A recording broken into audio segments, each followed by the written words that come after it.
తిరుపతిగా భావించే యాదగిరీసుడి పట్ల భక్తుల నమ్మకం అచంచలమైంది. మీ బిజినెస్ విస్తరించాలనుకుంటున్నారా? మార్చి 16-17 హైటెక్స్ లో ఫ్రాంచైజ్ ఇండియా బిగ్గెస్ట్ ఫ్రో ఎక్స్పో. పిలిస్తే పలికే దైవంగా భావిస్తూ ఉంటారు ఆయన భక్తులు.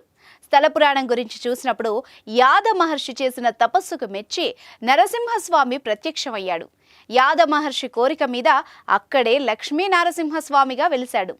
ఆ ఋషి కోరిక మీదే ఆ కొండ యాదగిరిగా, ఋషి గుట్టగా ప్రసిద్ధికెక్కింది. అనారోగ్యం, గ్రహపీడ నివారణలకు భక్తులు నమ్మకంగా యాదగిరీశుణ్ణి దర్శించుకుంటారు. చాలామంది భక్తులు భూ విరాళాలు మొక్కులుగా చెల్లిస్తూ ఉంటారు. హైదరాబాద్ చైతన్యపురికి చెందిన దంపతులు శారద హనుమంతరావులు కూడా తమ 3 కోట్ల విలువైన భవనాన్ని యాదగిరిగుట్ట ఆలయానికి విరాళంగా ఇచ్చారు.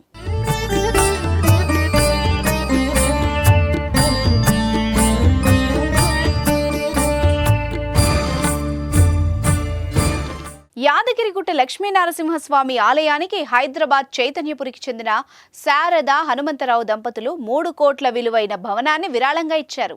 చైతన్యపురిలో హనుమంతరావుకు 200 గజాల్లో 2 అంతస్తుల భవనం ఉంది. ఆయన ఇంజనీర్గా పనిచేసి రిటైర్ అయ్యారు. ఆయన 2 కుమారులు సాఫ్ట్వేర్ రంగంలో స్థిరపడ్డారు.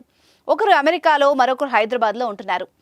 చైతన్యపురిలోని భవనం తాలూకు రిజిస్ట్రేషన్ పనులను యాదగిరిగుట్ట దేవస్థాన అనువంశిక ధర్మకర్త బి నరసింహమూర్తి ఈవో రామకృష్ణారావులు పూర్తి చేసుకుని భవనాన్ని స్వాధీనం చేసుకున్నారు.